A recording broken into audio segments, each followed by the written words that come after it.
크리스티안 나겔 중위는 자신이 지휘한 예거중대 18세기 독일 경보병 예거 사냥꾼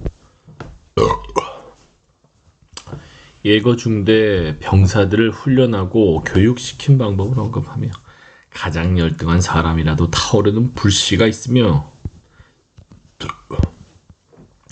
이 불씨가 입김이나 폭풍에 의해 그의 마음에 불을 지핀다고 기록했다. 따라서 낭만주의의 씨앗을 가득 품은 자루는 감각주의의 백지 상태와 놀라울 만큼 많이 닮았다. 둘 다 인간을 교육하고 개혁하는 무제한의 기회가 경험에 있다고 생각했다. 경험. 다만 경험의 힘을 설명하는 방법이 다를 뿐이다. 감각주의자들은 교육 경험이 무의 상태에서 새로운 자질을 창조한다고 생각하고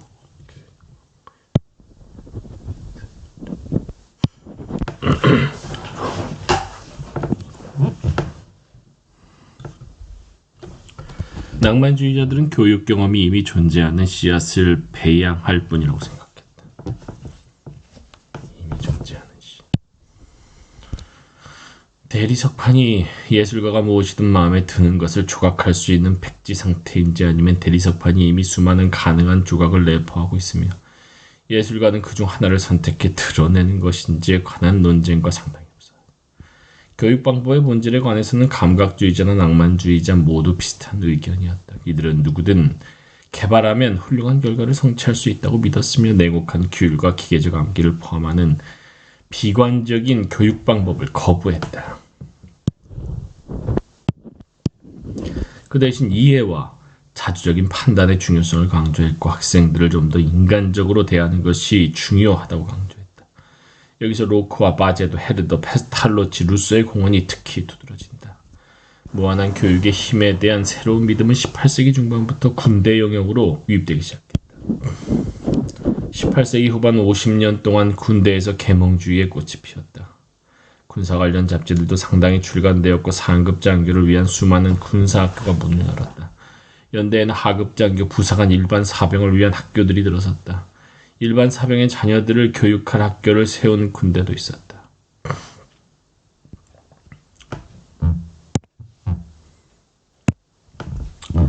더 중요한 사실은 새로운 교육 이념이 군사교육에도 적용되었다는 것이다.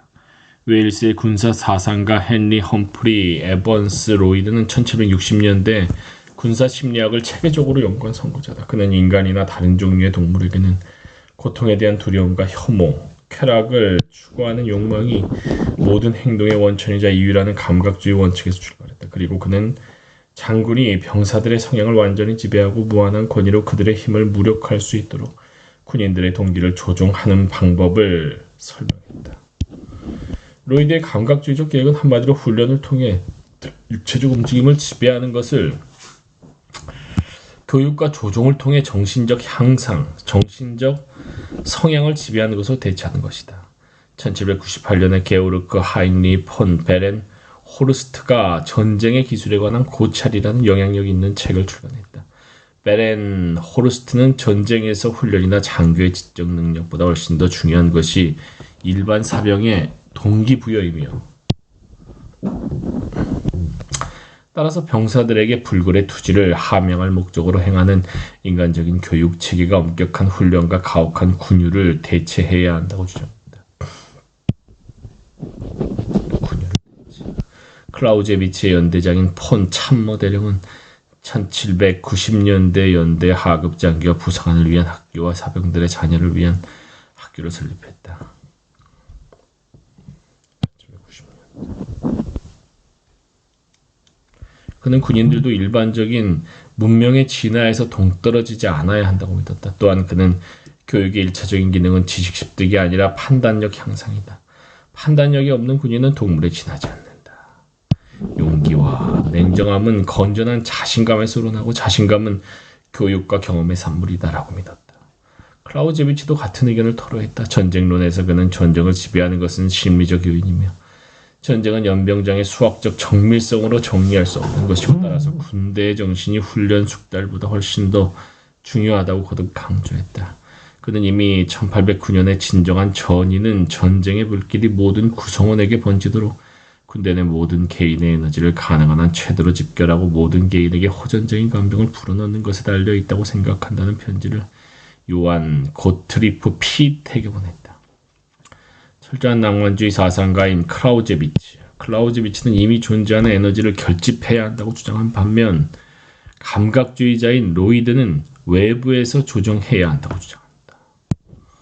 하지만 두 사람이 생각한 새로운 군사교육의 이상은 다르지 않았다. 신병 대부분 여전히 사회 쓰레기지만 이 쓰레기의 정신은 유연하다. 열등하고 무지한 시골 아이라도 적절한 경험에 노출시키면 그에게서 얻을 수 있는 것은 무한하다. 육체적, 정신적, 사상적으로 제대로 교육하면 사회의 쓰레기에게도 고결한 차질을 심어주거나 배양할 수 있다.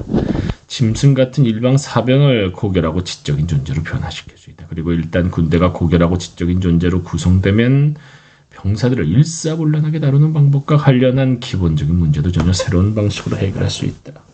훈련보다는 개인의 지적인 주도권이 기동성의 토대를 이룰 수 있고 가혹한 외적 감시보다 내적인 헌신과 이해가 훈련의 바탕이 될 수 있다. 한마디로 말해서 포섭이 강압을 대체할 수 있으며 그렇게 되면 포악하고 어리석은 바보처럼 행동하거나 탈영하리라는 두려움 없이 군인들에게 독립적으로 행동할 여지를 더 많이 마련해 줄 수 있다는 생각이었다. 그에 따라 18세기 후기에 군대 교육이 변하기 시작했고 신병 훈련소가 탄생했다. 신병 훈련소. 군대는 특별한 경험을 신중하게 적용함으로써 신병들의 민간인 정체성을 완전히 지우고 그들을 백지 상태로 바꾸려 했다. 그래야 군대가 새롭게 만들어진 이 백지 상태에 원하는 것과 필요한 것을 마음껏 적어 넣을 수 있었다. 이해관계와 가치관 지적 능력이 군대의 요구 조건과 들어맞고 생각하고 주도적으로 행동해도 군대에 해를 끼치지 않으리라 믿을 수 있는 군인이 창조될 수 있었던 것이다. 낭만주의자들은 다르게 표현할 것이다. 교육과정에서 군대는 우선 사병들의 과거 경험이라는 잡초를 뿌리 뽑고 그때까지 땅속에서 잠자고 있던 좋은 씨앗을 조심스럽게 키워낸다고 표현할 것이다. 모든 일이 제대로 진행되면 장 바티스트 베르나도트 같은 백지 상태의 일반 사병이 프랑스의 원수가 될 수 있고 스웨덴 국왕 칼 14세 같은 인물도 될 수 있었다. 조금 더 비근한 예를 들면 19세기 영국에서는 사회 쓰레기가 모범적인 군인과 시민이 되었다는 군인 회고록이 넘쳐났다. 가령 존 쉽은 가난한 고아로 5살이 될 때까지 마을의 구빈원에서 지낸 후 인근에서 유명한 말썽꾸러기자 골칫덩이로 자라났다. 그가 13살에 군대에 입대하자 마을 어른들이 기뻐할 정도였다. 하지만 군에 입대한 쉽은 책임감 있고 근면한 군인이 돼 장교로 진급했으며 리버풀 야경대장과 리버풀 구빈원장으로 생을 마감했다. 실제 18세기 말과 19세기 초에 군사교육이 신병을 어느 정도까지 백지 상태로 변모시켜 도덕적인 군인으로 만들었는지는 논란의 여지가 있다. 새로운 교육 이념을 의심하며 여전히 과거 훈련장의 사고방식을 고수하는 사람들이 많았다.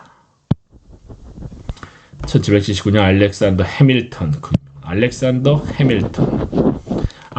해밀턴도 대륙군, 미국 독립전쟁 당시 미국의 대항해 미국 13개 식민지가 결성한 육군, 대륙군과 관련해 장교들은 지각 있고 다정다감한 사람이 되게 하라. 그리고 병사들은 기계에 가까워질수록 좋다고 기록했다. 하지만 새로운 교육 정신을 받아들이고 병사들의 주도권에 대해 훨씬 더 큰 믿음을 보이는 지휘관이 점점 더 많아졌다. 군사교육의 혁명이 이룬 첫 번째 성과가 경보병이다. 경보병이란 말은 기동성이 높은 보병이라는 의미를 내포했으며 험지에서 상계 대용으로 작전을 펼치고 전투를 치를 수 있는 특수보병을 의미했다. 연병장이 일직선으로 늘어서서 전열작전만 훈련했을 전열보병과 대비되는 것이 경보병이었다. 18세기 중반부터 구체제 군대는 전열보병이 수행할 수 없는 임무에 경보병을 활용했다. 이들은 대개 소규모로 독립적인 무리를 이루어 불규칙하게 분산된 대형으로 이동하며 전투했다. 경보병은 험지에서의 식량 징발과 정찰, 소규모 접전, 전투의 이상적인 조직이었다. 험지에서 전열 보병 부대는 훈련장에서 익힌 대로 움직일 수 없었고 탈영 위험도 아주 높았다. 경보병 일부는 머스킷 대신 라이플 소총을 메고 다녔지만 무기가 바뀌어 경보병의 기동성이 뛰어난 것은 아니다.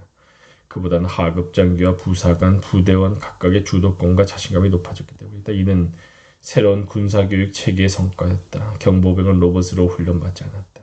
생각하고 책임지는 주도권을 발휘하도록 교육받았다. 그뿐만 아니라 전열 보병 부대가 보통 마찰 저항이 없는 실험실 환경에서 훈련한 반면 공보병 부대는 실제 전투 상황을 본 돈 훨씬 더 현실적인 훈련을 늘려갔다.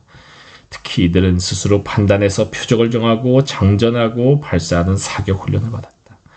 영국의 라이플 연대는 모든 라이플 소총수에게 왜냐하면 장교나 부사관 이들 곁에 붙어 지시할 수 없으므로 스스로 행동하고 스스로 판단하고 적과 교전할 상황이 되면 지형을 이용하도록 훈련시켰다. 나폴레옹 시대에 영국의 보수적 군대를 대변한 데이비드 던다스는 경보병에 대해 지금처럼 독자적으로 생각하고 상계 대응으로 움직이면 장교들의 통제가 거의 미치지 못한다. 이들의 임무는 각 개인의 마음과 노력이라는 가정 위에 세워진 것 같다고 강한 불만을 토로했다. 분명히 말하지만 던다스가 언급한 독자적인 생각과 개인의 노력은 칭찬이 아니다. 1807년 오스트리아의 군사 교본을 보면 경보병으로 발탁된 군인은 반드시 가장 영리하고 가장 기민하며 가장 믿을 만한 군인이며 앞에 있는 사람들과 신체가 닿을 정도로 거리를 유지하라고 개념을 제한하지 않는다고 적혀있다. 프로이센의 예거 부대는 규율 체계가 비교적 느슨했고 정규 훈련을 받는 시간도 전열 보병 부대에 비해 훨씬 적었다. 이들은 훈련 대신 실전 상황을 연습했고 독자적으로 라이플 소총을 장전하고 발사하도록 교육받았다. 프로이센의 장군 요르크는 라이플 소총은 훈련용이 아니며 훈련은 예거의 목적이 아니라고 그 이유를 설명했다. 1788년 프로이센의 보병 규정은 저격병으로 발달된 군인을 명속해야 하고 부사관에 합당한 모든 자질을 갖춰야 한다고 명시했다.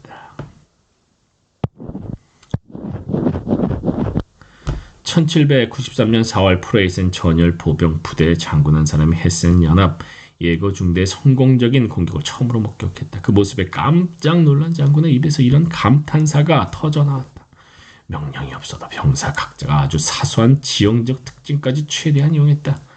전에 본 적이 없는 지형이고 사실 전에 결코 상상해 본 적도 없는 지형인데 말이다. 프랑스 혁명군은 경보병의 작전이 훈련과 전혀 무관하다고 믿었다. 1791년 프랑스의 공식 훈련 교범에서 장 꼴랭은 밝혀진 것에 따르면 경보병의 작전 횟수와 방식을 정하는 규정을 세우는 것은 불합리하고 오히려 방해만 된다고 논평했다. 경보병 전문가인 르 쿠티리에 장군은 경보병 작전에 대해 사실 아주 단순해서 진행이 규칙을 대신할 정도이고 글이나 말로 전달하는 현명한 좋은 몇 마디가 기술적으로 계획하고 설명하는 책략보다도 소중하다고 설명했다.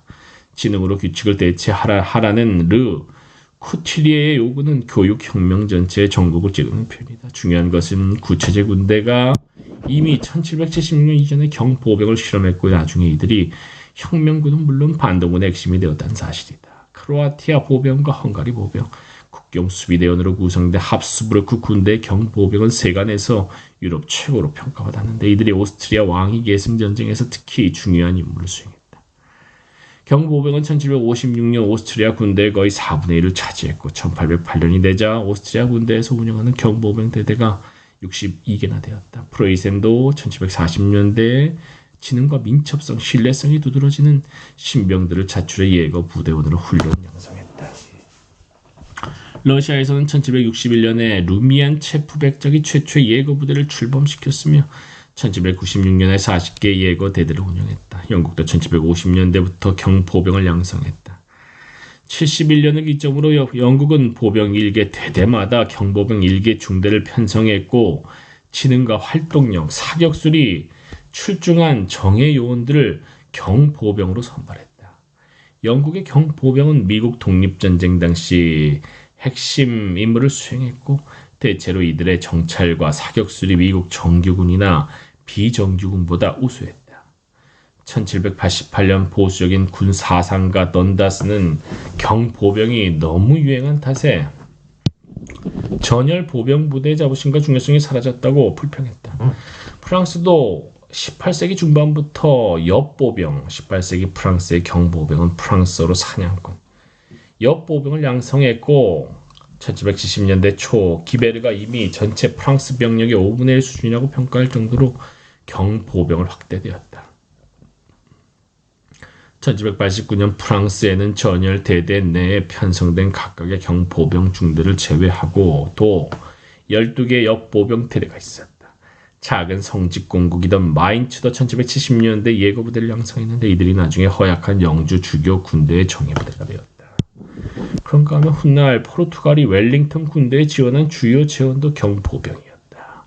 18세기 말에서 20세기 포르투갈의 경보병 부대는 사회 쓰레기를 뽑아 미덕과 자신감, 지능을 배양해 생각하는 정예군인으로 변모시킨 모범 사례였다. 군사교육 혁명의 다음 단계는 이 같은 변화를 전체 전열 보병 부대로 확대하는 것이었다. 군의 모든 부대가 경보병처럼 유연하게 행동하고 작전을 펼칠 수 있다면 전략과 병참 전술에서 엄청난 효과를 거둘 것이 확실했기 때문이다. 전열 보병 부대 교육에서 아주 중요한 것은 여전히 훈련이었지만 전에 비해 훈련의 중요성이 줄어들었고 복잡한 훈련도 가능한 한 단순해졌다. 밀로울의 말을 빌리면 지휘관들도 이제 훈련을 그 자체로 완결된 것으로 보지 않았으며 연병장에서만 수행 가능한 기동 훈련을 없애야 한다고 생각하는 사람이 많았다. 1814년 웰링턴은 휘하에 있던 반독은 포르투갈 경보군과 관련해 다음과 같이 언급했다. 여기 있는 그의 연대가 현재 상태 그대로 윈블던 공유지에서 사열을 하면 그 즉시 모두 복무 불가를 판정받고 훈련장에 보내질 것이다. 사실 그는 병사들이 모든 일을 가장 편하게 하도록 길들여져 있다고 이야기했다. 그가 한 말은 불평이 아니라 이곳과 영국의 생각이 얼마나 다른지 보여주는 것이었다. 1820년대 프랑스 예비역 장교들이 1791년에 훈련 규정을 폐지하라고 요구하며 자신의 경험상 규정에 나오는 복잡한 훈련 대부분이 전쟁에서 실행되지 못했다고 주장했다. 지휘관들은 훈련 대신 실미적인 교육 홍보와 더 현실적이고 열린 교육을 통해 전열 보병 부대 병사들의 주도권을 키우기 시작했다.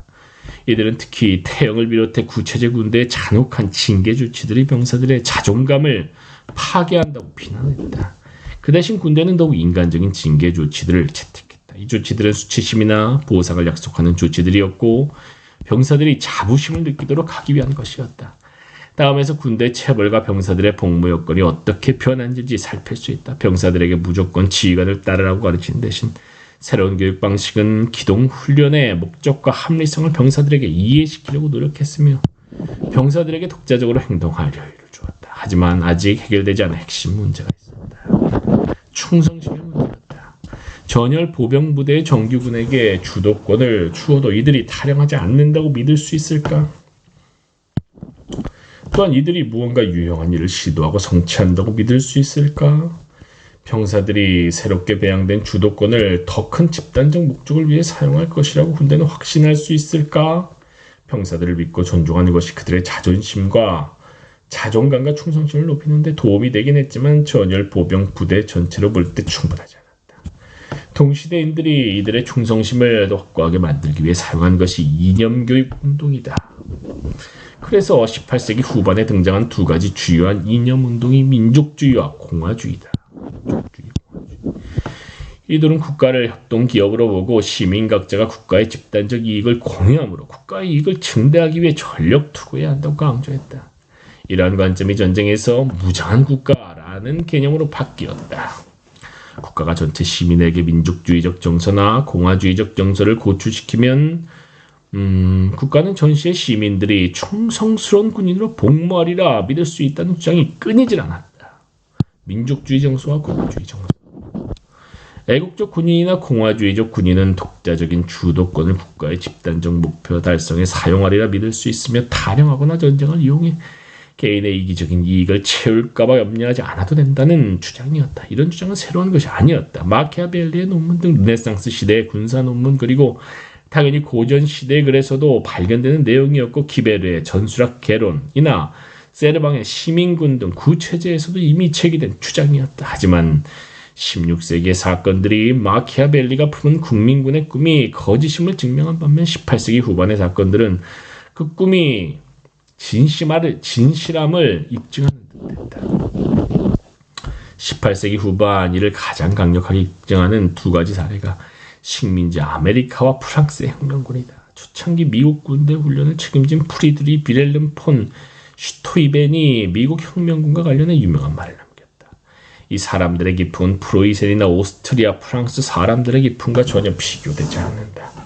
유럽의 병사는 시행해라는 명령을 받으면 그대로 행동한다. 하지만 여기에서는 네가 그 일을 해야만 하는 이유가 이것이다 라고 말해야 병사가 행동한다. 미국 혁명군과 대적한 요한 에발트도 다음과 같은 수사학적 질문으로 이들의 독특한 기질에 찬사를 보냈다. 극심한 궁핍 속에 거의 벌거벗은 이들이 성취한 것을 세상 그 어떤 군인들이 이룰 수 있을까? 최고로 훈련받은 유럽의 병사들은 당연히 받아야 할 것을 얻지 못하면 장군만 홀로 남겨두고 때로 탈환할 것이다. 하지만 이들을 보면 깨달을 수 있다. 열정, 이 가련한 친구들이 자유라고 부르는 열정의 힘. 이런 원리를 충분히 인식한 프랑스 혁명 지도부는 애국적인 일반 사병을 주인공으로 삼아 대중 선전운동을 펼쳤다. 프랑스는 프랑스 병사를 구질서에 억압된 로봇에 맞서 자유를 쟁취하기 위해 열정적으로 투쟁하는 자유로운 지식인으로 선전했다. 또한 자유인은 급실거리는 로봇보다 전략적으로 우월하게 태어났다고 주장함으로써 사기를 진작시켰다. 프랑스는 이 전략적 우월성이 두 가지로 드러난다고 선전했다. 첫째, 자유를 수호하는 자유군인은 돈만 주면 무슨 일이든 하는 폭군에 억압된 괴뢰군보다 훨씬 더 열정적으로 돌진한다. 이 미사일군은 전장에서 총검과 총공격 총대에 대한 숭배로 바뀌었다. 둘째, 머리를 쓰는 자유군인은 상계 대응에서 생각이 없는 적군보다 훨씬 더 전투를 잘하며 지휘관에게 더 큰 믿음을 준다. 따라서 모든 구성원이 상계 대응에서 산병으로 전투할 수 있도록 하는 것이 프랑스 혁명군의 이념적 기대치였다. 당시 경보병 전문가인 뉘에스의 표현처럼 프랑스 군대는 경보병뿐이었다. 사실 옹드슈트 전투를 비롯해 최소한 몇몇 접전과 전투에서 프랑스 군대는 전체가 산병으로 싸웠다. 추상적인 정치 이념을 실제 전략적인 배치에 적용할 때 불가능한 희망사항이 다수 포함되기 마련이지만 최소한 산병의 경우에는 추상적인 정치 이념이 효과를 발휘한 것 같다. 프랑스 부대 대부분이 일반적인 머스킷총으로 무장하고 경보병에 특화된 전략을 교육받지 못했지만 이들이 집단 탈영하지 않고 산계 대응으로 싸울 것이라고 믿을 수 있었다. 이렇게 해서 프랑스군은 린이 규정한 이전 세기 경보병약들을 가장 크게 가로막은 단 하나의 장벽을 뛰어넘었다. 프랑스 선전가들뿐만 아니라 이를 지켜보던 외국인들도 이념적인 세뇌와 개인 주도권 함양을 결합한 프랑스 군대의 새로운 교육 정신이 프랑스가 군사적으로 성공할 수 있었던 핵심 요인이라고 믿게 되었다. 장차 프로이센을 개혁할 게르하트 폰 샤른 호르스트는 프랑스 혁명군의 성공에 대해 이렇게 기록했다. 일방 사병의 신체적 민첩함과 높은 지능 덕분에 프랑스 산병 부대는 모든 일반 상황과 지형을 유리하게 이용할 수 있다. 반면 무기력한 독일군과 보헤미안군, 네덜란드군은 공터에 대열을 지어 장교들의 명령이 떨어지기를 기다린다. 프랑스군은 이러한 상황을 감안하고 그를 바탕으로 언제나 험하고 은폐된 지형에서 전쟁을 벌일 체제를 갖추었으며 그들의 목표는 숲속이나 협곡에서 소금의 접전이나 전초 공격, 산발적 공격으로 우리 연합군을 지치게 만드는 것이다. 프랑스 혁명군을 지켜본 또 다른 프로이센 사람, 미래의 프로이센 육군 원수 크네제벡 왕관 보수주의자도 1794년에 프랑스 공보봉의 전략이 뛰어나다고 인정했다. 프랑스의 공화정 군대가 엄청난 덕을 보는 것이 개인의 교육 계몽이다. 경보병 전투에서는 장교가 통제력을 완전히 상실하는 상황이 비일비재하게 발생하게 돼. 그런 상황에서 각각의 병사가 스스로 판단해서 움직인다. 헤센 출신의 군사교육자로서 큰 영향력을 발휘한 하인리 폰 포르벡은 프랑스 산병에 맞서 싸우는 연합군의 전열 보병은 무용지물이라고 결론을 내렸다. 공터에서 채찍질의 기술에 의해 일부분이 뻣뻣한 기계로 변한 군인들은 쓸모없다는 결론이었다. 왜냐하면 일반인이 더 많이 깨우치면 깨우칠수록 더 많이 사고하고 소규모 접전이 더 능숙해지면 그에 대한 대비도 늘기 때문이다. 프랑스가 선구적으로 나간 반면 독일은 반대 세력에서 벗어나지 못했다. 1800년대 초에도 프리드리 대제의 유산인 로봇 군인들이 독일을 장악하고 있었다. 로봇 군인들. 미국 독립전쟁이 끝나고 프로이센의 기동훈련을 목격한 코널리스 공은 전쟁의 현실과 전혀 무관한 터무니없는 훈련이라고 신랄하게 비판했다. 1790년대부터 샤른 호르스트 같은 군사 개혁가들이 프로이센을 비롯한 독일의 군대를 전면적으로 개혁하고자 했었다. 장교와 부사관의 교육 증대, 능력에 따른 진급, 더욱 인간적인 군사재판, 경보병과 삼변전 확대, 예하부대 지휘관의 독립작전권 보장, 훈련을 대체하는 실질적인 교육, 국민 징병제 확대 실시 등을 포함한 개혁이었다. 하지만 이런 개혁안들은 프로이센 기득권층의 강한 반발에 부딪혔다. 프랑스의 특징인 새로운 교육 방식과 독일 군대의 특징인 과거 교육 방식의 차이를 보여주는 좋은 사례가 1805년 말에 발생했다. 이젠부르크 비어슈타인 대공이 나폴레옹 군대에 파견할 연대를 창설할 때였다. 주로 오스트리아와 러시아, 포로들로 구성되었지만 자원 입대한 독일인들도 얼마간 포함되어 있었다. 자원 입대한 독일인 중에 요한 콘라트 프리드리히라는 15세 소년이 있었는데 프랑크푸르트의 훌륭한 중산층 집안 출신이었다. 프리드리히가 프랑스 군대에 입대하기로 결심하게 된 이유는 전쟁에서 무공을 세우려는 꿈 때문이기도 했지만 여전히 귀족을 우대하는 여러 독일 군대들보다 평등한 프랑스 군대에 진급하기가 더 쉬울 것이라 생각했기 때문이었다. 하지만 연대 지휘관들 대부분이 당연히 독일인이었고 독일식 훈련과 규율을 고수했다. 프리드리히는 격분했다. 끝없이 이어져 신경을 거스르는 단조로운 훈련에 난 이내 신물이 났다. 앞에 총, 세워총, 우양 앞으로 가, 좌양 앞으로 가, 우양 후 12박자 18개 동작으로 장전, 위치로 1열 정대로 가 등 내가 동료들과 오전에 서너 시간 또 오후에 서너 시간 하는 일이 고작 이것이었다. 독일인보다 러시아인과 폴란드인, 헝가리인, 보헤미아인이 더 많았지만 대공은 독일 연대라며 독일 지휘관을 임명했다.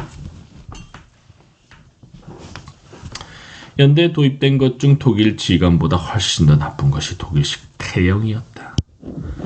과거에 오스트리아와 프로이센 등 독일 내 다른 나라에서 복무한 경험이 있는 몇몇 장교가 규율을 지킬 수 있는 유일한 수단은 독일식 태형뿐이라고 조언한 덕분이었다. 얼마 지나지 않아 매질에 이골이 난 오스트리아 상병 출신들이 정기적으로 매질을 했다. 1인당 25대, 50대, 100대라는 어마어마한 체벌이었다.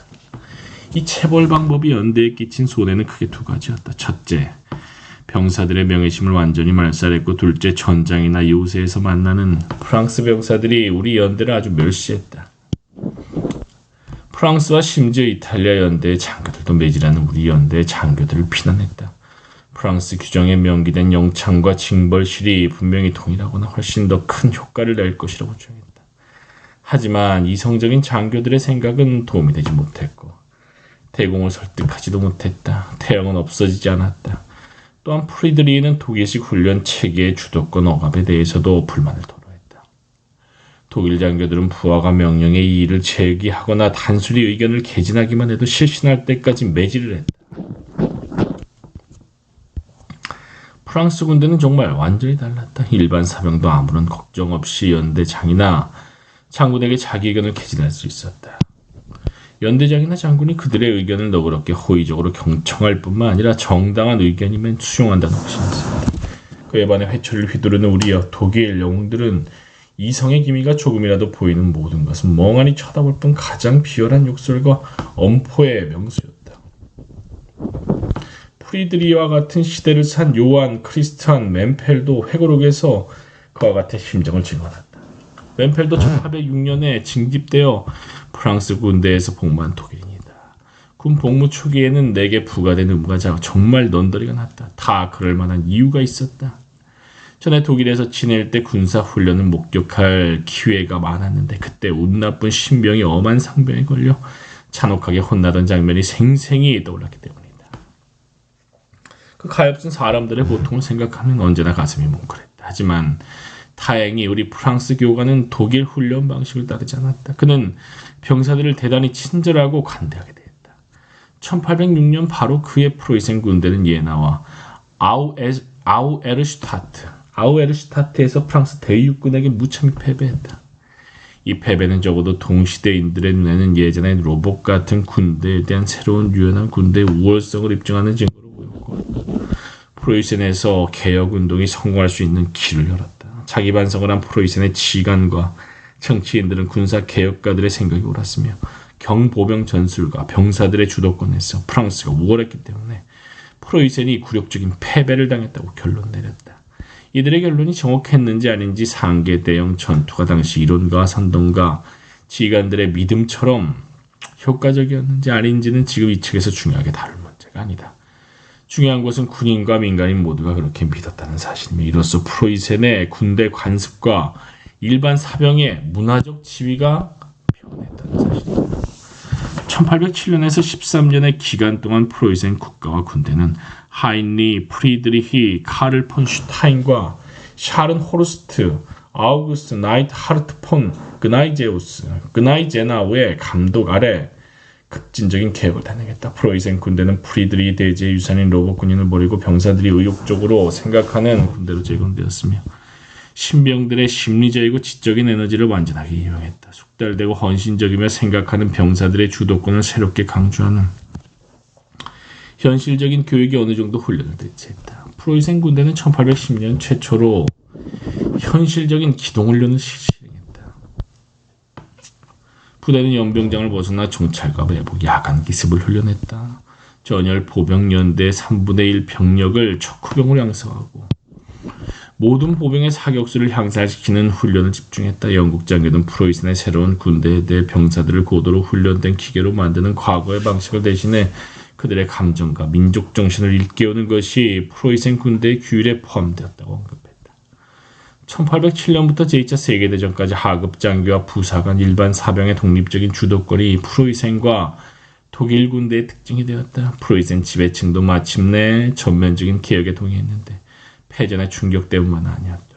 1807년엔 이러한 개혁이 주는 두려움이 1793년보다 훨씬 적었다. 군인의 주도권이 공화주의를 수반하지 않는다는 사실이 분명해졌기 때문이다. 지금과 마찬가지로 당시에도 전투 주도권과 정치 주도권을 연관지어 생각하려는 유혹이 컸지만 정치 주도권을 부추기지 않고 전투 주도권을 배양할 수 있다는 증거가 충분했다. 프랑스는 그 과정에서 군사 독재로 변했지만 군인들이 군에 복무하며 개인적 주도권을 발휘하려는 의지가 축소되지 않았다. 사실 프랑스 제국의 전문 직업 군대가 1790년대 초 공화정 군대보다 훨씬 더 우수했다. 오스트리아와 러시아 같은 반동 세력도 정치적 혁명이나 반란의 위험을 걱정하지 않고 일반 사병들의 주도권을 이용할 수 있다는 사실을 깨달았다. 반동 세력을 옹호한 러시아 육군 원수 알렉산드르 수보로프는 1799년 알프스 원정 당시 부하들에게 이렇게 설명했다. 작전 계획을 상급 지휘관들에게만 알리는 것으로는 충분하지 않다. 하급 장교들도 작전 계획을 머릿속에 넣어두어야 한다. 그래야 작전 계획에 맞게 부대를 지휘할 수 있기 때문이다. 뿐만 아니라 보병대대와 기병대대, 중대 지휘관들도 같은 이유에서 작전 계획을 알아야 하며 부사관과 사병들도 마찬가지다. 전투원 각자가 자신의 작전 행동을 이해해야 한다. 러시아 사병들은 수보로프의 믿음을 배신하지 않았고 러시아 군대는 상계 대형으로 전투하며 훌륭하게 작전을 수행했다.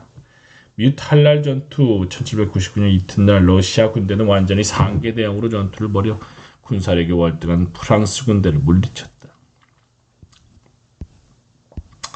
영국에서는 이미 1760년에 세무엘 존슨이 일반 사병의 주도권과 자유민주주의 이념은 아무런 관련이 없다고 말했다.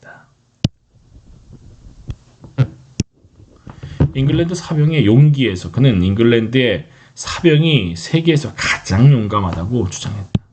보통 군대가 지휘관과 규율, 훈련, 존슨이 말하는 규정성을 신뢰할 때 가공할 힘을 얻는다는 말로 운을 뗀 존슨은 이렇게 설명했다. 규정성이 때로는 삐딱한 테카르트 추종자들이 동물의 특징으로 규정한 것과 비슷하게 신호와 명령에 대한 기계적인 복종으로 이어질 수도 있다. 또한 규율이 머릿속에 심어놓은 두려움이 너무 커서 체벌 위험이 그 어떤 위험보다 더 무서울 수도 있다. 하지만 그는 러시아 여제와 프로이센 군주의 군대를 엄격하게 훈련되고 규율이 잡힌 군대의 본보기로 드는 한편 영국군에게는 그런 훈련과 규율이 없다고 말했다. 그렇다면 영국군이 용감할 수 있었던 비밀은 무엇입니까?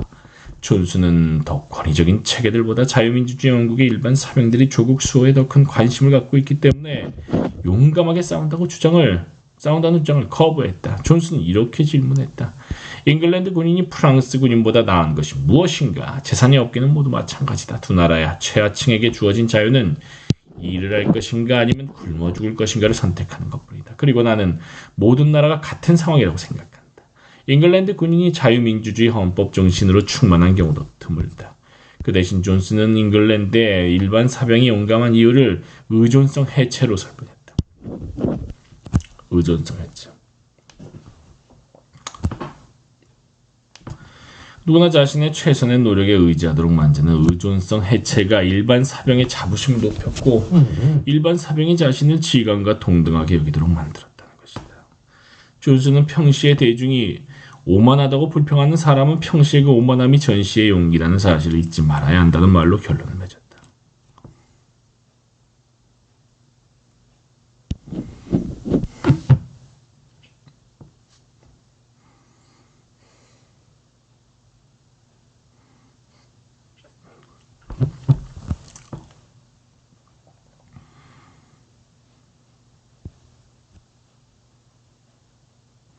평시의 그 오만함이 전시의 용기.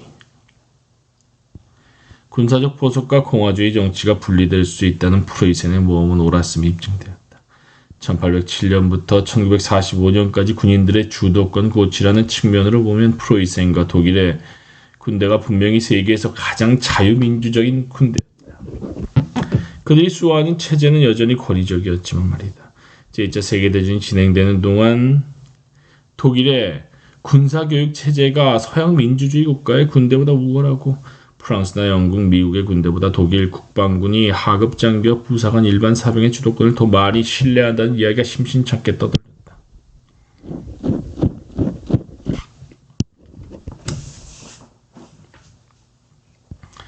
지휘관을 잃은 영국과 미국의 부대들이 작전을 멈춘 경우가 많은 반면 독일 부대들은 부사관이나 상병 심지어 사병의 지휘 아래 효과적으로 전투를 이어갔다.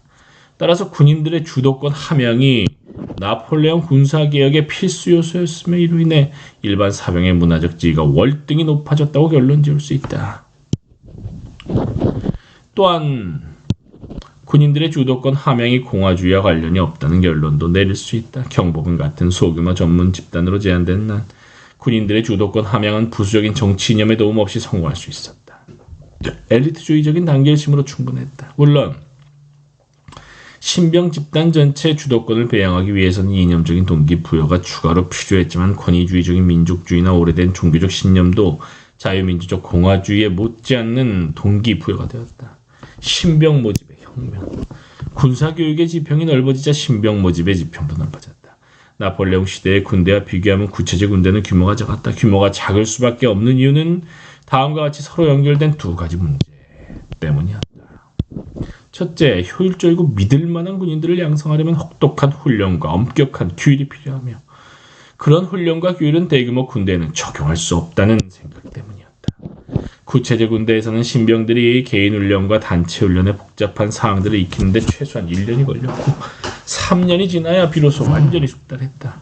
훈련이 잘 된 군인들도 군율을 확실히 따르도록 하려면 부사관과 장교들이 꾸준히 감시해야 했다.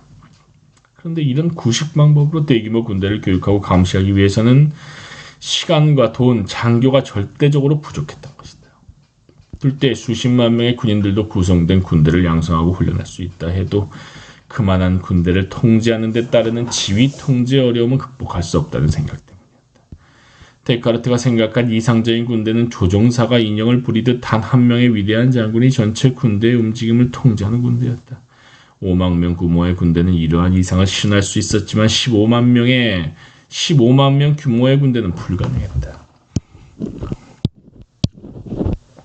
위대한 장군이 부관들에게 가능한 한 많은 책임을 위임하고 더 나아가 하급 장교와 부사관, 일반 사병에 이르기까지 책임을 위임하지 않으면 그처럼 거대한 규모의 군대는 기능할 수 없었다.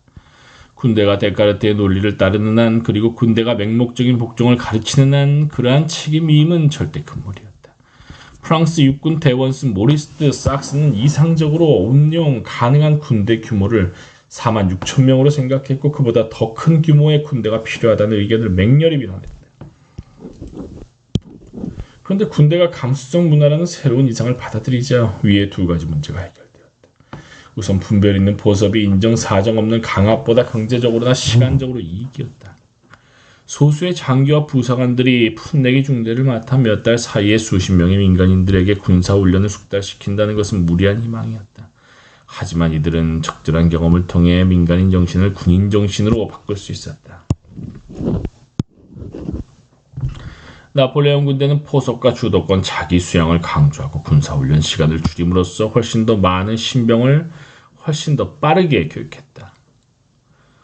1813년에 징집된 프로이센의 신병은 겨우 6주, 9주 교육을 마친 후 전투에 배치되었다. 다음으로 전쟁 기계가 생명 없는 인형이 아니라 감각적이고 유기적인 기계라는 생각이 새롭게 자리잡자 지휘 통제의 어려움이 크게 줄어들었다.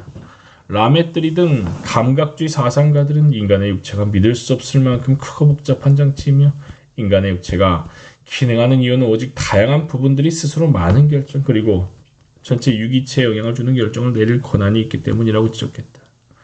대부분의 경우 간이 의식 있는 사람의 기분과 사고와 행동을 좌우하지 의식 있는 사람의 기분과 사고와 행동이 간을 조정하지 않는다는 것이다. 그렇지.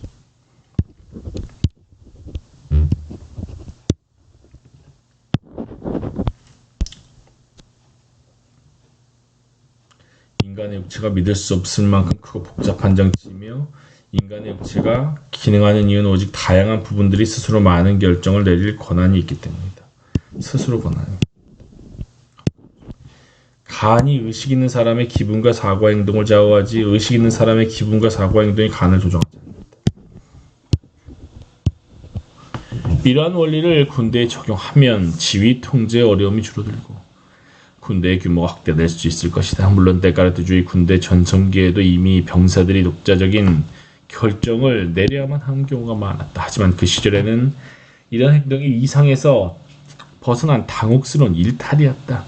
군사 사상가들은 이러한 일탈을 비밀로 숨기려 했고 지휘관들은 군대를 소규모로 제한함으로써 이러한 일탈을 가능한 한 막으려 했다. 하지만 18세기 말부터 이러한 일탈이 이상적이 되었다. 혁명적으로 새로운 유형의 전쟁 기계가 구상되었다. 나폴레옹의 대육군부터 히틀러의 국방군에 이르는 사이 전쟁 기계는 데카르트가 아닌 라메뜨리의 이상에 따라 거대한 감각적 유기체로 재창조되었다. 여전히 가장 중요한 것은 훈련이었고 정신이 명령을 내리면 손은 반드시 명령을 따라야 했다. 하지만 새로운 유기체의 세포 하나하나는 최대한 자율적이고 주도적으로 사고하고 행동했으며 대부분의 경우 정신은 이들 세포의 행동에 최대한 개입하지 않았다. 이로써 신병을 대규모로 모집할 수 있는 길이 열렸다. 1793년 프랑스 공화정은 국민 총동원령을 선포하며 군사력 규모를 신속하게 확장하도록 선도했다. 그리고 다음 세기 다른 나라들도 정치적 이념에 상관없이 하나둘 프랑스의 길을 따랐다. 대규모 군대 모집이 시작되자 점점 커지는 마법의 순환이 생겨났다. 감각주의적 교육은 규모가 훨씬 더 큰 군대를 더 빨리 더 경제적으로 모집할 수 있음을 의미했다. 규모가 더 큰 군대는 훨씬 더 많은 지휘 통제의 문제를 의미했고 지휘 통제의 문제는 더 많은 책임이 위임되어야 한다는 의미였다.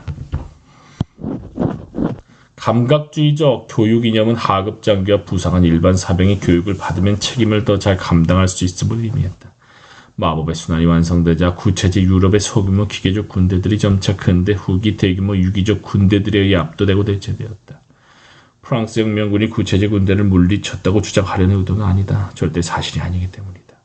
내가 말하려는 것은 혁명 세력과 반동 세력이 모두 점차적으로 소규모 로봇 군대를 대규모 유기적 군대로 대체했다는 것이다. 새로운 대규모 군대가 과거 전문 직업 군대를 압도하고 대체한 이유가 단지 인원수 때문이라고 생각하면 오산이다. 역사적으로 그런 일은 한 번도 일어나지 않았다. 새로운 군대는 단순히 인원수만 많은 것이 아니라 기동력이 있고 규율 잡힌 대중 집단이었다. 새로운 군대가 성공한 비결이 이것이었다. 감각주의적 교육과 기능이란 이상이 강압과 감시를 포섭과 독립적인 주도권으로 대체하고 포섭과 독립적인 주도권은 더 온건한 규율로 월등히 많은 인원을 경제적으로 모집하고 기동할 수 있게 한 것이다. 새로운 군대의 더 큰 규모와 더 높은 주도권이 가져온 보상은 부족한 훈련과 전문 지식을 채우다 남았다. 전에는 잘 훈련된 로봇들을 절약해서 조심스럽게 사용하던 지휘관이 이제는 값싸고 비교적 열정적인 신병들의 목숨을 훨씬 더 자유롭게 확충할 수 있었다. 내 원수 드삭스는 구체제 군인과 관련해 이러한 공을 했다.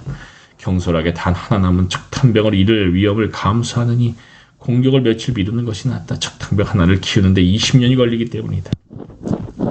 나폴레옹 시대에는 인력을 유지하는 비용이 아주 낮았다. 잘 알려진 사실인데 나폴레옹이 클레멘스 벤첼폰 메테르니에게 말하길 자기 같은 사람에게 100만 명쯤은 죽음은 아무것도 아니라고 할 정도 됐다.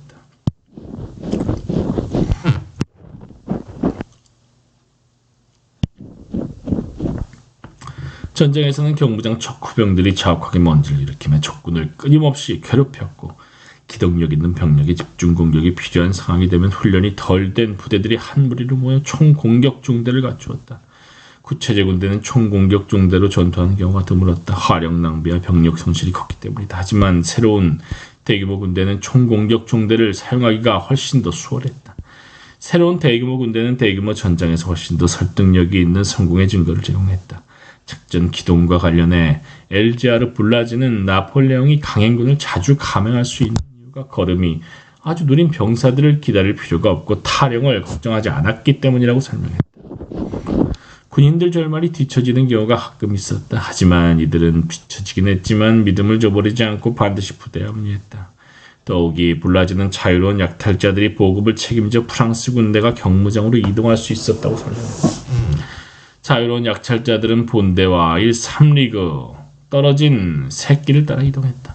가끔 적에게 공격받는 경우도 있었지만 프랑스 병사들은 용기에 못지않은 지혜가 있었다. 이들은 스스로 지휘자를 선출해 정권을 맡겼으며 즉석에서 선출된 이 장군들이 중대한 전투에서 승전보를 올리는 경우가 많았다.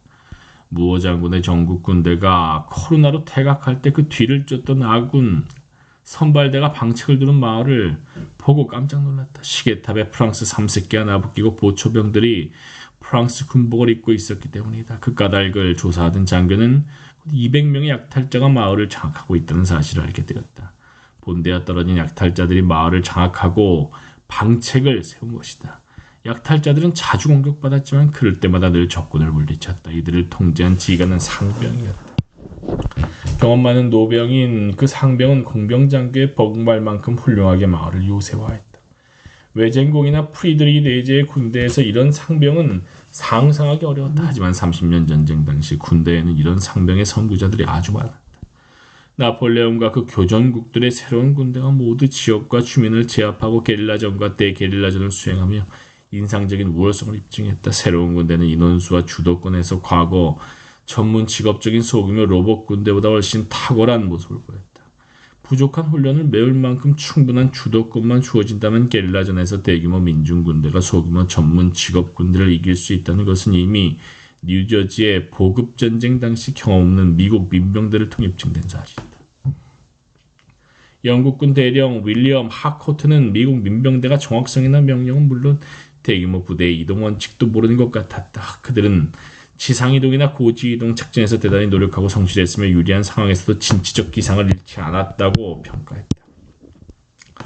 여기서 다시 한번 중요하게 강조할 점은 게릴라전 이념과 무관했다는 사실이다. 1790년대 프랑스 공화정 군대가 맞은 큰 어려움은 반동 세력을 지지하는 민중 반란과 게릴라전이었다. 그 당시 가장 끈질기고 성공적인 스페인의 게릴라 활동은 이념적으로 극단적인 보수주의였다. 또한 아주 중요한 사실은 군인의 주도권이 민중 반란과 게릴라를 진압하는 핵심적 역할을 수행했다는 점이다. 요한 콘라트 프리드리히는 상당 기간 군에 복무하며 이탈리아와 스페인에서 반란을 진압했다. 그는 게릴라전에 대해 이렇게 이야기했다. 게릴라전만큼 유익하고 풍부한 경험을 배울 수 있는 전투는 없다. 특히 각각의 지형을 제대로 이용하는 방법, 모든 위험을 예리하게 간파하고 제대로 전망할 수 있는 시각, 불리한 환경을 유리하게 활용하는 방법을 배울 수 있다. 험한 지형에서 습격할 때 반드시 필요한 끊임없는 경계를 통해 시야와 정신이 놀랍도록 예민해진다. 험한 지형에서는 모든 사람이 근무 태만이나 경솔함의 희생양이 되어 목숨을 잃지 않도록 자신의 모든 지혜와 역량을 동원해야 하는 상황에 아주 자주 처한다. 게릴라전의 위험과 경험이 최고 지휘관의 자리에 오를 자격과 아주 중요한 원정을 이끌 자격을 제공한다. 자신의 모든 지혜와 역량을 동원한 병사들의 주도권 덕분에 나폴레옹 군대는 스페인의 경우처럼 정규군이 반란군과 게릴라를 지원하지 않는 한 반란과 게릴라를 대체로 성공적으로 제압했다. 문화 아이콘이 된 일반 사병. 일반 사병의 모집과 교육, 직무를 대하는 태도가 바뀐 것과 더불어 일반 사병의 대중적 이미지도 근본적으로 변화를 겪었다. 근대 초기 내내 일반 사병들은 범죄를 저지를 소지가 있는 사회 쓰레기였다. 군대라는 집단이 칭송받는 경우는 자주 있었지만 개별적인 일반 사병은 보통 범죄자나 우스꽝스러운 인물로 묘사되었다. 일반 사병에 관한 긍정적인 이미지는 주로 악한 소설에서 발견된다. 하지만 악한 소설은 일반 사병과 비슷하게 불안당이나 추방자도 찬양했다. 악한 소설. 존경할 만한 군대 영웅은 거의 언제나 장교였다. 18세기 중반이 되자 과거의 악당 범죄자와 얼간이가 조국의 용감한 아들로 변하기 시작했다. 조국의 용감한 아들. 문화 풍조의 변화를 반영하는 좋은 사례가 흔히 마더 로스라 불린 크리스티안 데이비스의 삶과 모험 1740년이라는 반허구적 이야기다. 오스트리아 왕위 계승 전쟁 당시 간행된 이 책은 종군 민간인이자 간혹 전투원으로도 활약한 여성의 모험을 그린다. 이 책은 이전에 그린멜스 하우젠의 억처검처럼 여자를 주인공으로 한 악한 소설에서 큰 영향을 받아 익살맞은 사건을 많이 포함하고 있지만 반전을 주어 군인들과 특히 마더 로스를 덜 범죄적이고 더 애국적인 모습으로 묘사했다.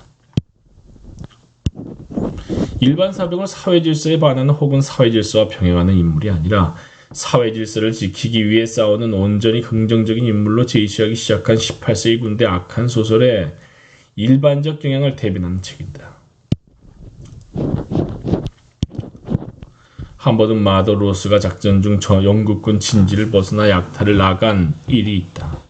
그때 그녀는 프랑스 군대가 영국 지휘관들 모르게 기습을 준비하고 있다는 사실을 알게 되었다. 서둘러 진지로 돌아온 로스는 위험을 알렸지만 영국군 지휘관인 아가의 공작은 마크 커공과 체스를 두느라 여념이 없었다. 군인이나 된 듯 다소 흥분한 나는 여자의 자유로운 지위를 이용해 프랑스 군대가 대포를 발사할 태세인데 어리석게 체스나 두며 시간을 낭비하면 어떡하느냐고 그들에게 따져 물었다.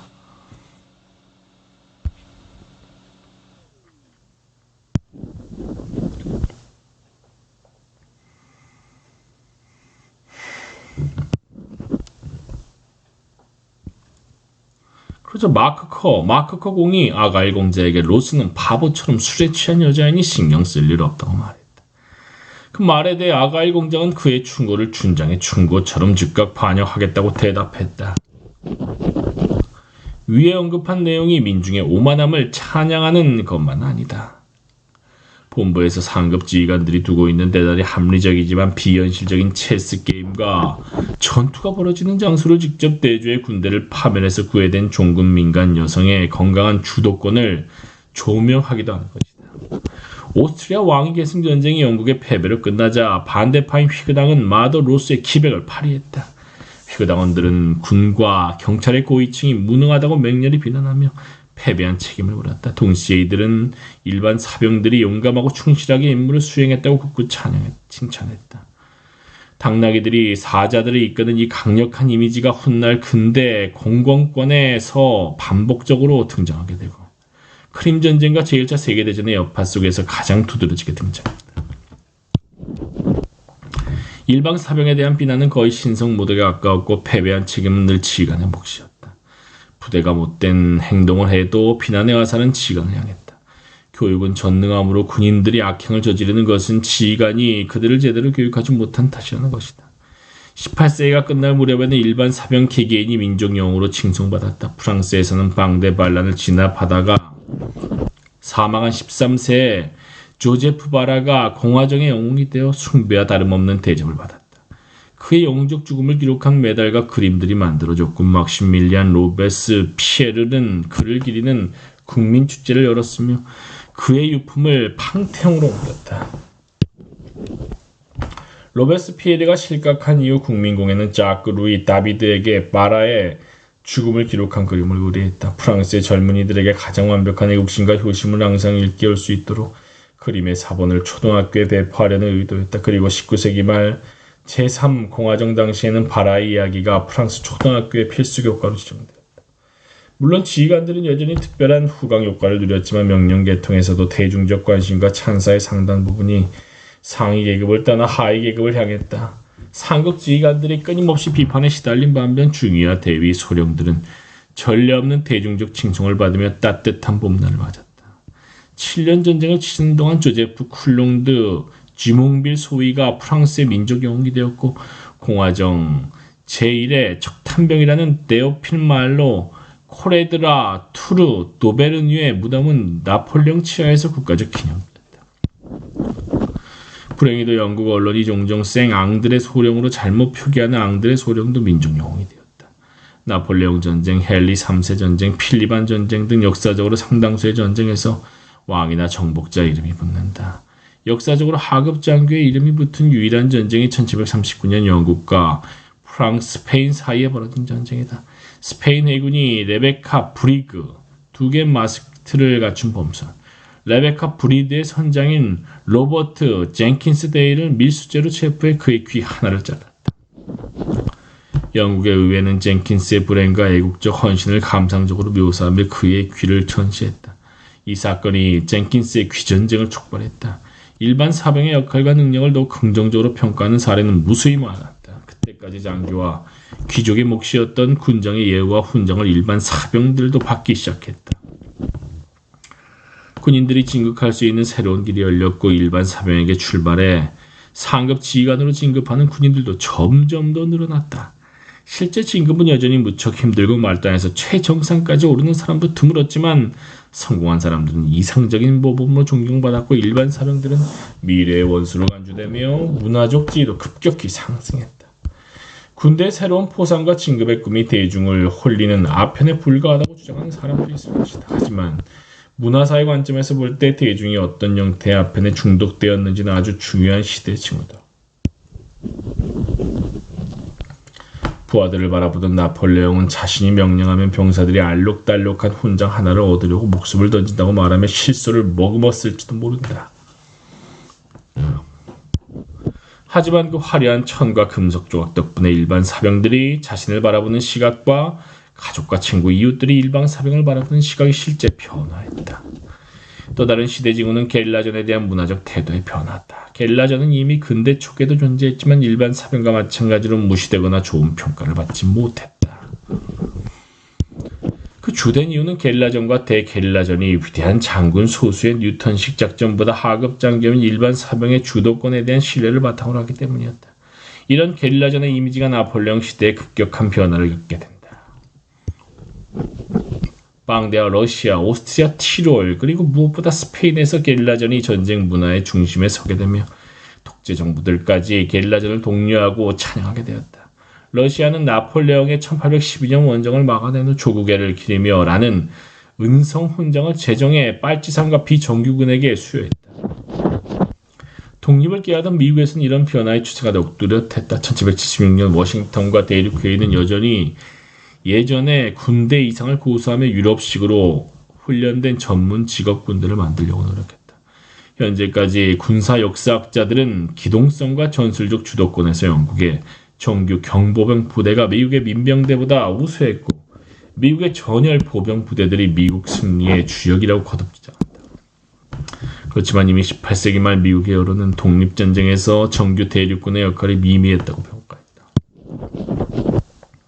그 대신 미국 여론은 아무 생각 없이 영국 정규군을 나무나 울타리 뒤에 숨어 뒷전을 훈련받지 못한 민병대의 이미지를 포착해 미국의 자유로운 주도권이 구체제의 복종보다 우월하다는 상징으로 활용했다. 자유롭게 생각하는 일반 사병과 애국적인 게릴라병이 모범적인 군사용으로서 위대한 장군과 충돌하는 길로 들어섰다. 군인들의 삶과 죽음을 대하는 대중의 태도도 마찬가지로 중대한 변화를 겪었다. 18세기 말까지 시민대중의 주요 관심사는 군인들이 최고의 규율로 통제되고 있으며 시민들은 군인들의 약탈로부터 안전하다는 확신이었다. 그런데 18세기 중반부터 대중은 군인들의 운명과 혹독한 군대 규율의 부정적인 결과들에 점점 더 관심을 갖게 된다. 태형이 크게 제한되고 폐지되는 경우도 많았다. 일례로 1834년 7월 체링 크로스 병영에서 사병이 술에 취한 채 보초를 쏘고 부사관을 때리려 했다는 이유로 300대 채찍질을 당한 사건이 있었다. 이 사건이 상당한 쟁점이 되어 대중지가 격렬하게 항의했고 국회에 탄원서가 접수되었다. 옥스퍼드에서는 1648명의 주민이 태형을 수치스럽고 비겁하고 비굴하고 냉정하고 악랄하고 비인간적이며 잔혹하고 잔인한 체벌이라고 비난하는 탄원서를 서명했다. 100년 전이라면 300대 채찍질은 가벼운 처벌로 생각되었을 것이고 이런 사건을 접한 일반 대중은 잔인한 처벌보다 술 취한 병사의 반항에 더 큰 우려를 표명했을 것이다. 또한 대중은 군대 병참 체제와 의료 체계의 부실한 관리도 비난하기 시작했다. 수세기 동안 군대는 적군의 공격보다 굶주림과 질병으로 더 많은 병사를 잃었다. 군병원이 있다 해도 그것에 입원하는 것은 대체로 사망 선고를 받는 것이나 다름없었다. 수많은 사례 중에서 한 가지 예를 들면 1536년 7월 24일 프로방스를 공격한 신성 로마 제국 병사 6만 명 중 간신히 살아남아 1536년 9월 10일에 수척한 몰골로 이탈리아에 돌아온 인원은 3만 명 미만이었다. 그 사이 이들은 단 한 차례도 대규모 전투를 치른 적이 없다. 그저 굶주림과 이질에 시달렸을 뿐이다. 이는 프랑스의 초토화 전술과 부실한 제국군 보급 체계 운영에서 빚어진 결과였다. 제국 군대가 겨울철 동토의 러시아가 아니라 프로방스에서 그것도 휴가철인 여름에 작전 중이었다는 사실은 주목할 만하다. 하지만 이런 참담한 결과는 스페인이나 독일, 이탈리아 어느 곳에서도 파문을 일으키지 않았다. 납세자들은 세금 낭비라고 툴툴거렸지만 카를 5세 황제가 통치하는 영토에 대중은 병들고 죽어가는 황제의 용병들에 대해 조금 더 신경 쓰지 않았다. 1800년 무렵 상황이 변화하기 시작했다. 전에는 아무렇지 않았을 상황들이 하나둘 파문을 일으켰다. 프랑스에서는 1799년 아파 전투 당시 병든 병사들을 홀대한 사건으로 나폴레옹의 명성이 실추되었고 영국에서는 코로나 태각과 헤렌 섬 원정 실패 당시 일반 사병들이 겪은 고난을 비통한 심정으로 묘사한 이야기가 출간되었다. 그리고 뒤이어 발생한 두 가지 사건이 이 모든 파문을 완전히 압도했다. 이후 이 두 사건은 전쟁에서 겪은 일반 사병의 참상을 강력히 시사하는 상징이 되었다. 바로 모스크바 태각과 세바스토폴리 포위 작전이다. 사실 모스크바 태각은 비율로 보면 역사상 유례가 없을 정도의 재앙이지만 프랑스 일반 사병들의 고통에 주목할 수밖에 없을 만큼 규모가 큰 희생은 아니었다. 더 큰 고통을 당한 것은 러시아 민간인들이다. 크림 전쟁의 경우 영국군의 전체 사망자 인원이나 사망 원인도 특별한 것이 없었다. 전투 중 사망자 2255명, 부상 후 사망자 1847명, 병사자 17,225명. 하지만 1850년대 영국 일반 사병의 문화적 지위는 1530년대 합스부르크 왕국의 일반 사병과 완전히 달랐다. 그로 인해 영국 여론은 일반 사병의 고통을 참아넘기지 못했다. 크림 전쟁이 끝나기도 전에 일반 사병의 생활 여건을 개선하고 군대 의료 체계를 완전히 개혁하라는 계몽 홍보가 펼쳐졌다. 전례가 없는 일이었다. 역사를 통틀어 일반 사병의 이미지는 기본적으로 영적 행위와 범죄 행위 사이의 긴장을 중심으로 형성되었다. 군인은 반영웅이자 반범죄자로서 평범한 시민사회와 분리되어 있었다. 모든 사회가 군인의 영적인 절반은 강화하고 보상하며 범죄적인 절반은 위축시키려고 노력했다. 1812년 원정과 세바스토폴리 원정은 전쟁사의 전환점이 되었다. 영웅적 행위와 범죄 행위의 단순한 긴장이 복잡한 심증, 삼증 긴장으로 변했기 때문이다. 영웅적 군인과 범죄자 군인의 희생자 군인이 가세했다. 20세기 말이 되자 이러한 이미지가 시민들의 머리에 깊이 각인되어 미국에선 베트남전 참전용사들이 전쟁의 주요 희생자로 인식되었다. 베트남전 참전용사가 극악무도한 범죄를 저질렀다는 혐의를 받을 경우에도 그들에게 범죄의 책임이 없다는 관점이 지배적이었다. 병사의 범죄는 사실 그들을 희생시키고 어쩔 수 없는 상황에 몰아넣은 장군과 정치인들의 잘못이라는 것이다. 하지만 구체제의 일반 사병들은 마법의 악순환에 갇혀 있었다. 일반 사병의 부정적 이미지가 지배한 결과 사회 쓰레기들만 입대하게 되고 군인들의 자부심은 추락하고 부하들을 믿지 못하는 지휘관들은 이들을 범죄자나 로봇으로 취급했다. 이런 사실은 자연히 문화적으로 군에 대한 부정적 이미지를 더욱 부추겼다. 그런데 1750년대부터 새로운 마법의 순환이 일반 사병들을 어지러울 정도로 높이 축혀 세우기 시작했다. 문화적으로 더 긍정적인 군인 이미지가 형성됨에 따라 점잖은 사람들도 입대했고 군인들도 자신을 훨씬 더 호의적으로 바라보았다. 지휘관들도 병사들을 훨씬 더 정중하게 대했다. 이러한 경향들이 서로 힘을 실어주며 군의 문화적 이미지를 전례 없이 개선했고 새로운 대규모 징병제 군대의 기본 특징이 되었다. 전쟁 회고록의 새로운 주인공 299